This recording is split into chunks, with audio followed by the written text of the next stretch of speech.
we get closer and closer to the preseason. Jaden Daniels sure looks like he's going to be the guy in Washington.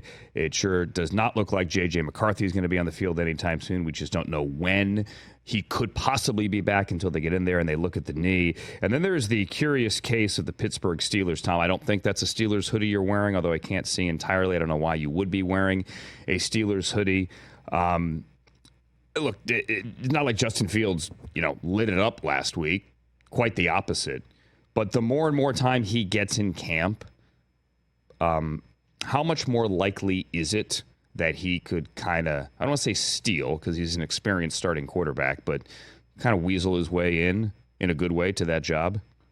Well, let's see what happens with Russell Wilson over the next couple of weeks here, because he popped that calf in the conditioning drill pushing a sled on the first day that the Steelers reported to Latrobe. Can I cut you off there real quick? Like that always, sorry about it. Like the way it happened, is there frustration from his camp as to how he got injured? Because that's a new thing they were doing this year with that Correct. sled. New right? strength coach, new drill.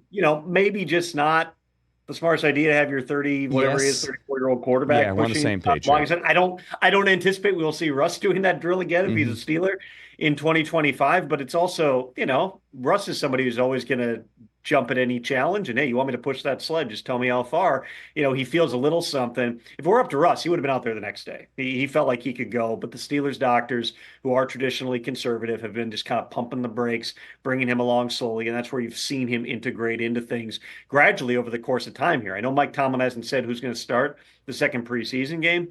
I know this: the Steelers' organizational philosophy is giving people every opportunity and standing by your people, whether that is the Steelers extending Mike Tomlin's contract without a playoff win in the last 6 years, or it's Mike Tomlin sticking by Matt Canada for as long as he did, sticking by, certain players and coaches through the years. And with Russell Wilson, when Mike Tomlin's been saying since the spring that Russ is in pole position, there's a level of respect that Mike Tomlin gives to veteran players in the locker room here, which has all made me believe that one way or another, the likely scenario here was that Russ at least gets to start the season and Tomlin will stick with him for as long as he humanly possibly can. The X factor in this is the fact that Russ wasn't healthy coming out of the gate. Let's see what he looks like if and when he's able to get preseason game action. I'm not saying it won't happen, that Justin Fields can't overtake him. I also don't put everything that happened in that preseason opener on Justin Fields because, the poor Herbig kid at center who couldn't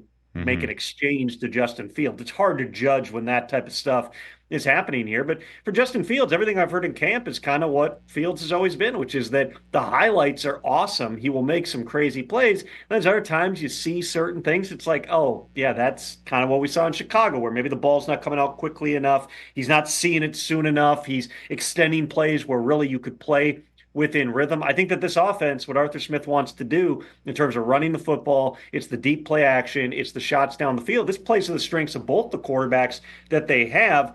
But based upon Russ having that calf issue right out of the gate here, we really haven't seen it be a head-to-head style of competition. So let's see what happens over these next couple of weeks and in the preseason games. I saw what you did there, by the way. Can I pull the curtain back? I'm going to assume something. Tell me if I'm wrong, because I do this all the time. You can't remember which Herbig it is, and so you said the Herbig kid. Is it Nick? Right. I'm going to guess Nick.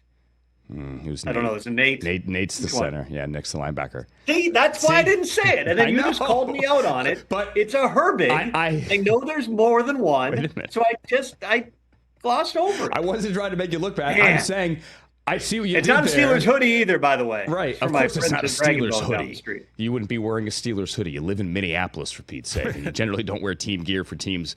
I mean, generally, I don't care. I'm sure we all get a lot of team gear. Right, I generally would not wear team gear from only somewhere. Team gear in my house belongs to either my kids or it's packed in the stuff that my parents eventually dropped off, really? In those big plastic bins, with childhood jerseys. So there's probably a Dwayne Rudd jersey or something in my garage, but no, nothing recent. See, I have so much Rams and Browns team gear from doing jobs for them, right? Or right. You have all this team gear. And so that I will wear. Sometimes you walk into a building and somebody says, hey, you want a shirt? I'm like, oh, sure. Then I give it to somebody a fan of the team that is a is a friend. I'm sorry for the name. I had something with the Olympics last week as well. I couldn't remember, and I just said, "Oh yeah, the so-and-so." Anyway. You can just make up any name though in that, and no one's gonna call you out on it. Just make up a name. Yeah. Well, the Georgian wrestlers and judoka, those names from the Balkans, they just got me every single time. Catch the Rich Eisen Show every single day on the Roku channel, 12 to 3 Eastern, for free.